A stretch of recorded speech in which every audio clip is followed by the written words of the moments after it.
اہل ایمان کو مسلسل ٹارگیٹ اور نشانہ بنایا جا رہا ہے، اور اب تو حد ہو گئی کہ ارض وطن کے وہ خطے جو صدیوں سے اللہ کی بارگاہ میں سجدہ ریز ہونے کے لیے استعمال ہوتے رہے ہیں، جہاں اہل ایمان اپنی جبیں اور پیشانی کو اللہ کی بارگاہ میں جھکاتے رہے ہیں، فرضی دستاویز تیار کر کے، افسانوی کہانیاں گڑھ کر کے ایک شخص عدالت کے اندر جاتا ہے اور ان عبادت خانوں کو بت خانوں میں تبدیل کرنے کی سازش رچنے کی کوشش کرتا ہے۔ عدالتوں کو بھی نہ جانے کیا سوچتا ہے کہ وہ کسی بھی آدمی کی درخواست کو سماعت کے لیے قبول کرتی ہیں اور جائزے کا اور سروے کا آرڈر دے دیا جاتا ہے، اور وہ ملک جس میں اس حوالے سے امن کی فضا قائم رہتی ہے، انتشار کے ماحول کو عام کر دیا جاتا ہے۔ جب اللہ کے گھروں کے ساتھ، مساجد کے ساتھ، عبادت خانوں کے ساتھ یہ ناروا سلوک اور برتاؤ کیا جائے گا تو یاد رکھیے اس دنیا میں بسنے والے انسان عزت و عافیت اور چین کے ساتھ نہیں رہ سکتے۔ جمعیت علماء کشن گنج کے اس عظیم الشان اجلاس عام کے موقع پر ہزاروں کی تعداد میں موجود اہل ایمان اور ہندوستانی باشندوں کے دل کی آواز ہم ایوان حکومت تک پہنچانا چاہتے ہیں کہ مسلمان ہر چیز گوارا کر سکتا ہے، برداشت کر سکتا ہے، لیکن اللہ کے قانون کے ساتھ، اللہ کے گھروں کے ساتھ اور سرکار دو عالم جناب محمد الرسول اللہ صلی اللہ تعالی علیہ وسلم کے شان اقدس کے ساتھ اگر گستاخانہ معاملہ کیا جائے گا تو یہ وہ حرکت ہے کہ جس کو تاریخ میں نہ کبھی مسلمان نے برداشت کیا ہے، نہ آج کر رہا ہے اور نہ مستقبل میں برداشت کر سکتا ہے۔ مساجد کے تحفظ کے لیے، مدارس کے تحفظ کے لیے، اوقاف کے تحفظ کے لیے سرکار دو عالم جناب محمد الرسول اللہ صلی اللہ تعالی علیہ وسلم کے ناموس کے تحفظ کے لیے پہلے بھی ہم نے جان کی بازی لگائی ہے، آج بھی جان نچھاور کرنے کے لیے تیار ہیں، اور کل بھی یہ قوم تحفظ ناموس رسالت کے لیے جامع رسالت نذرانہ شہادت پیش کرنے کے لیے تیار رہے گی، قربانی پیش کرنے کے لیے تیار رہے گی۔ یہ ہمارے دل کی آواز ہے جس کا مظاہرہ اہل ایمان اس دنیا میں کرتے چلے آئے ہیں۔ ہم یہ کہنا چاہتے ہیں کہ یہ ملک سب کا ہے اور سب کو آزادی کے ساتھ اپنے مذہبی شعائر پر عمل کرتے ہوئے اس ملک میں زندگی گزارنے کا حق حاصل ہے۔ جو طاقتیں اقتدار تک پہنچی ہیں، نظام حکومت جن کے ہاتھوں میں ہے، ان کو آئین اور دستور کے مطابق نظام کو چلانے کی ضرورت ہے۔ اگر وہی طاقتیں جو نظام حکومت کو چلا رہی ہیں آئین ہند اور دستور کی دھجیاں اڑانے والی ہوں گی تو بغاوت کا مقدمہ تو انہی کے خلاف قائم ہونا چاہیے۔ دستور شکنی کرنے والی وہ طاقتیں ہیں جن کی حفاظت دستور کا تحفظ ہونا چاہیے، آئین کا تحفظ ہونا چاہیے۔ اگر وہی طاقتیں آئین و دستور کی شقوں کی کھلی خلاف ورزی کر رہی ہوں گی تو بتائیے کہ یہ ملک ترقی کی منازل کیسے طے کرے گا؟ مہذب ملکوں میں اس ملک کا شمار کیسے کیا جائے گا؟ اس لیے اہل وطن کی جانب سے، ملک کے انصاف پسند باشندوں کی جانب سے حکومتوں کو یہ پیغام دیا جا رہا ہے کہ آپ ملکی آئین و دستور کے مطابق نظام حکومت کو چلانے کی کوشش کریں، اور آپ کے ذریعے سے کوئی ایسا اقدام نہ ہونا چاہیے جو آئین ہند اور دستور ہند کے خلاف ورزی کے اوپر مبنی ہو۔ نفرت کا ایک ایسا ماحول بنا دیا گیا ہے کہ جس کی نظیر شاید تاریخ میں اس ملک میں پہلے دیکھنے کو نہ ملی ہو۔ ابھی پچھلے دنوں مدھیہ پردیش کا واقعہ وائرل ہوا کہ ایک نوجوان لڑکا چند چھوٹے مسلمان بچوں کو زد و کوب کر رہا ہے، مار رہا ہے، پیٹ رہا ہے اور زبردستی ان سے جے شری رام کہلوا رہا ہے۔ کیسے ایک نوعمر لڑکے کو یہ جرأت ہوئی کہ وہ چھوٹے چھوٹے مسلمان بچوں کے ساتھ ظلم و زیادتی کا یہ معاملہ کرے؟ کیا حقوق اطفال کے تحفظ کا علم اٹھانے والی تنظیمیں جو بچوں کے حقوق کو دلانے کے لیے متحرک و سرگرم دکھائی دیتی ہیں، ان کی آنکھوں پہ پٹی بندھی ہوئی ہے، وہ اس واقعے کا نوٹس لینے کے لیے تیار کیوں نہیں ہے؟ بچوں کے ساتھ ظلم و جبر و تشدد کا یہ معاملہ کیوں کیا جا رہا ہے؟ اور ایک دن میں اس طرح کے واقعات پیش نہیں آتے۔ اس طرح کا ماحول بنانے کے لیے سالوں سازشیں رچی گئیں، زہر گھولا گیا، نفرت کا ماحول عام کیا گیا۔ اسی کا یہ نتیجہ ہے کہ اس طرح کے واقعات روز بروز دن بدن پیش آ رہے ہیں، اور یہ واقعات ملک کی امن کے، سلامتی کے لیے، یکجہتی کے لیے، استحکام اور مضبوطی کے لیے خطرہ ہیں۔ اگر اس طرح کی منافرت اور باہمی کھینچتان ملک میں بسنے والے لوگوں کے درمیان برقرار رہے گی یا اس میں اضافہ ہوگا تو یہ ملک امن و سلامتی کے ساتھ ترقی کے منازل طے نہیں کر پائے گا۔ جمعیت علماء ہند کے اس اسٹیج سے جو آواز دی گئی ہے، تجاویز کی شکل میں جو پیغامات پیش کیے گئے ہیں، اور یہاں آنے والے حضرات نے جن افکار و خیالات اور نظریات آپ سے شیئر کیے ہیں، ان سب کا تقاضا یہی ہے کہ نظام حکومت چلانے والے آئین ہند اور دستور کی پاسداری کریں، اور ملک میں بسنے والی تمام اقلیتوں اور بالخصوص مسلمانوں کے ساتھ عزت و احترام اور سمان کا معاملہ کریں، اور جس کا جو حق ہے اسے وہ حق دیں۔ کسی کے ساتھ ظلم و زیادتی ہوگی تو ملک کا امن اور ملک کی سلامتی انتشار کا شکار ہو جائے گی، پارا پارا ہو جائے گی۔ ہمارے اور آپ کے لیے ان حالات میں یہ پیغام ہے کہ ہمیں اللہ کی رسی کو مضبوطی سے تھامے رکھنا ہے، اور سرکار دو عالم جناب محمد الرسول اللہ صلی اللہ تعالی علیہ وسلم نے کامیابی کے حصول کے لیے جو نسخے بیان فرمائے ہیں، اس کی روشنی میں زندگی گزارنے کا عادی بننا ہے۔ اپنے درمیان اتفاق و اتحاد کی فضا قائم کی جائے، مختلف اسباب و عوامل کی بنا پر اپنے درمیان انتشار و افتراق کا ماحول کسی بھی صورت میں پیدا نہ کیا جائے۔ ہم اگر خانوں میں بٹیں گے، انتشار کا شکار ہوں گے، مختلف سیاسی پارٹیوں سے وابستگی کی بنا پر خانوں میں تقسیم ہوں گے، یا قبائل اور برادریوں کی بنا پر خانوں میں تقسیم ہوں گے، یا علاقائی تعصب کی بنا پر مختلف زاویوں کے اندر تقسیم ہوں گے، تو اس کا نقصان اجتماعی طور پر ہمیں اور آپ کو جھیلنا پڑے گا، کسی اور کو نقصان کا سامنا نہیں کرنا پڑے گا۔ دشمن میدان مار جائے گا اور ہم شکست سے ہمکنار ہو جائیں گے۔ اللہ نے قرآن پاک میں فرمایا وَأَطِيعُوا اللَّهَ وَرَسُولَهُ، اللہ اور اس کے رسول کا کہنا مان کر زندگی گزارو۔ قرآن کی بنیاد پر ایک پلیٹ فارم پر مضبوط، متحد اور مجتمع ہو جاؤ۔ وَلَا تَنَازَعُوا فَتَفْشَلُوا، اور آپسی جھگڑوں کا شکار مت ہو، ایک دوسرے کی ٹانگ کھینچنے میں نہ لگو،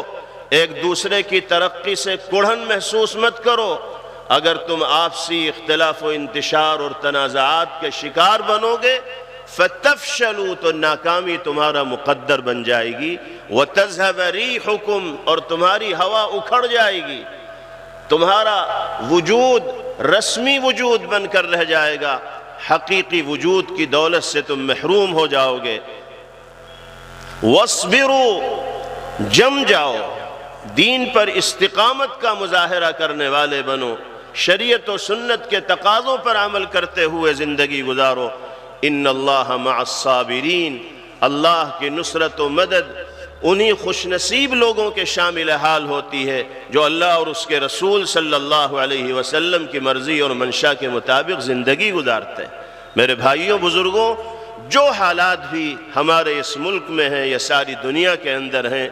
وہ اللہ رب العزت والجلال کی مرضی اور منشا کے مطابق ہی ہے۔ اس لیے کہ ہمارا یہ یقین ہے کہ کائنات میں ایک ذرہ ادھر سے ادھر نہیں ہو سکتا باری تعالیٰ کی مرضی کے بغیر۔ درخت کا کوئی پتا حرکت نہیں کر سکتا۔ اگر ظلم و جبر اور تشدد کا مظاہرہ کرنے والی طاقتیں اقتدار کی گلیاروں میں گھوم رہی ہیں اور نظام حکومت ان کے ہاتھ میں ہے، تو اللہ چاہتے تو ان طاقتوں کی رسائی وہاں تک نہ ہو پاتی۔ سب چیزیں اللہ کے نظام کے تابع ہیں۔ ہمیں اس پہلو پر بھی غور کرنا چاہیے کہ ان آزمائشوں کا، امتحانات کا ہمیں شکار کیوں ہونا پڑ رہا۔ اس کی بنیادی وجہ یہ ہے کہ اگر ہم اللہ کو ناراض کرنے والے کاموں کو کرنے کے عادی بنیں گے تو اللہ کے غضب اور غصے کو دعوت دینے والے بنیں گے، اور اللہ کو راضی اور خوش کرنے والے کام کریں گے تو اللہ کی نگاہ رحمت و عنایت کے مستحق بن جائیں۔ اگر ہم گناہوں سے، بدعمالیوں سے، حق تلفی سے، لوگوں کے حقوق کو دبانے سے، جھوٹ سے، غیبت سے، چغلی سے، بے ایمانی اور خیانت سے باز آئیں گے اور فرائض و واجبات کی ادائیگی کا اہتمام کریں گے تو اللہ کی مدد شامل حال ہوگی اور انشاءاللہ حالات تبدیل ہوں گے، عزت و عافیت، اطمینان و سکون مقدر بنے گا۔ نبی کریم علیہ السلام نے فرمایا ان اللہ یرضی لکم ان تناصحوا من واللہ اللہ امرکم۔ اے انسانوں، اے مسلمانوں، اے ابن آدم، یاد رکھو اللہ تم سے راضی اور خوش ہوتے ہیں اس بات پر کہ تم ان لوگوں کے ساتھ خیر خواہی کا مظاہرہ کرنے والے بنو جن کو تمہارا ذمہ دار بنایا گیا ہے۔ گھر کے ذمہ دار ماں باپ ہیں، ان کے ساتھ خیر خواہی کا مظاہرہ کیا جائے، علماء کے ساتھ خیر خواہی کا مظاہرہ کیا جائے، ائمہ کے ساتھ خیر خواہی کا مظاہرہ کیا جائے، اکابر و بزرگان دین کے ساتھ خیر خواہی کا مظاہرہ کیا جائے، سماجی میدانوں میں ذمہ داری کے عہدے کے اوپر فائز لوگوں کے ساتھ خیر خواہی کا مظاہرہ کیا جائے۔ اور آپ جانتے ہیں کہ ماں باپ کے ساتھ خیر خواہی کا تقاضا یہ ہے کہ ان کی اطاعت و فرم برداری کی جائے، خدمت کر کے ان کے دلوں کو جیتا جائے، ان کی رہنمائی اور مشورے کے مطابق زندگی گزاری جائے۔ ائمہ مساجد اور حضرات علماء کے ساتھ خیر خواہی کا تقاضا یہ ہے کہ ان کو اپنا رہبر و رہنما تسلیم کیا جائے، وہ شریعت و سنت کی ترجمانی کا فریضہ ہمارے درمیان انجام دے رہے ہیں، ہم ان سے وقتاً فوقتاً مشورے کریں، رہنمائی حاصل کریں، ان کی تعلیمات کو جو قرآن و سنت کی روشنی ہوتی ہے مشعل راہ تصور کریں۔ فرمایا گیا البرکۃ مع اکابرکم، بڑوں کے ساتھ جڑ کر ان کی چھتر چھایا میں، ان کے سایہ شفقت میں زندگی گزارو گے تو برکت تمہارے شامل حال رہے گی۔ آج ہم یہ بھی دیکھتے ہیں کہ عمومی طور پر اس حوالے سے خیر خواہی کی کمی بھی پائی جا رہی ہے۔ والدین کے ساتھ اطاعت و فرم برداری کا جو معاملہ ہونا چاہیے نوجوانوں میں وہ کم سے کم ہوتا چلا جا رہا ہے، اور یہ جو ارتداد کے واقعات کثرت کے ساتھ پیش آ رہے ہیں، کوئی مسلمان نوجوان لڑکا ایمان کے طوق کو بآسانی اپنی گردن سے اتارتا ہے اور کسی غیر مسلم لڑکی کے ساتھ زندگی گزارنے کا فیصلہ کرتا ہے،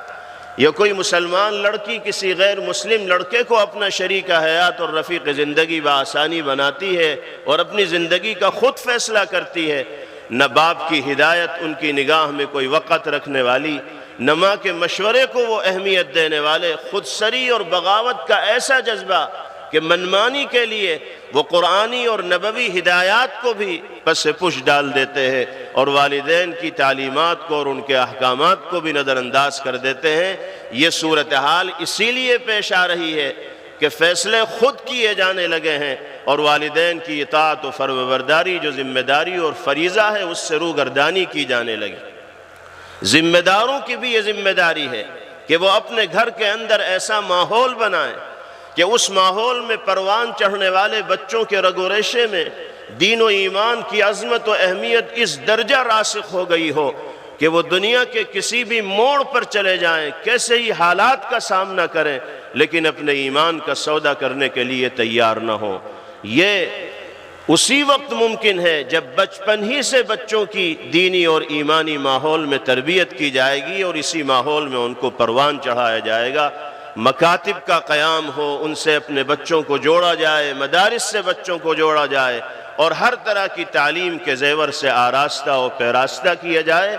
جب تعلیم آئے گی تو ذمہ داریوں کو سمجھنا ہوگا، اور جب ذمہ داریاں سمجھ میں آئیں گی تو پھر اس کے تقاضوں کے اوپر عمل آسان بھی ہوگا۔ اللہ تعالی ہمارے ملک میں امن و امان اور سلامتی کی فضا کو قائم و دائم فرمائے اور ہم سب کو عزت و عافیت کے ساتھ زندگی گزارنے کا موقع میسر فرمائے۔ عالم اسلام سے ایک خوش آئند خبر یہ بھی آ رہی ہے کہ بلاد شام میں 50-60 سال سے ظالمانہ طور پر حکومت کرنے والا جو خاندان تھا، آج اس خاندان کا سروا راہ فرار اختیار کرنے پر مجبور ہو گیا ہے، اور ان طاقتوں کا بلاد شام کے اندر غلبہ ہو گیا ہے جو برسوں سے ظالم طاقتوں کے خلاف برسر پیکار تھے اور جد و جہد کر رہے تھے۔ اس سے یہ سبق بھی ملتا ہے ان لوگوں کو جو سطح سے اور اقتدار سے چپکے رہتے ہیں اور چند سالوں کے اقتدار میں یہ سمجھنے لگتے ہیں کہ اقتدار ہمارے گھر کی لونڈی ہے، ہمارے ہاتھ سے کوئی اقتدار لے نہیں سکتا۔ ان کو سبق سیکھنا چاہیے کہ 50 سالہ 60 سالہ اقتدار کا دور اگر ظالم طاقتوں کا باقی نہ رہ سکا تو چند سالہ اقتدار کے بعد اگر کچھ طاقتیں یہ سمجھنے لگیں کہ ہمیں کوئی ہٹا نہیں سکتا تو یہ خام خیالی اور غلط فہمی ہوگی۔ اللہ کا فیصلہ جب ہوتا ہے تو اس کے نفاذ میں دیر نہیں لگتی اور دنیا حیرت زدہ رہ جاتی ہے کہ کس طرح کایا پلٹ گئی۔ اس لیے ہر شخص کو اپنی عاقبت و انجام کے حوالے سے فکر مند رہنا چاہیے۔ اللہ اس اجلاس کو ہر اعتبار سے بامقصد مفید اور کامیاب بنائے، اور جمعیت علماء ہند کے جملہ ذمہ داران کو بالخصوص کشن گنج جمعیت علماء کے ذمہ داران و اراکین کو اور آپ تمام حضرات کو جزائے خیر مرحمت فرمائیں، جن کی خصوصی محنت لگاؤ دلچسپی اور شبانہ روز جد و جہد کے نتیجے میں یہ عظیم اجلاس منعقد ہوا اور پایہ تکمیل کو پہنچا۔ اللہ تعالیٰ اس کے اثرات مفید سے مفید تر بنائیں۔ وآخر دعوانا ان الحمد للہ رب العالمین۔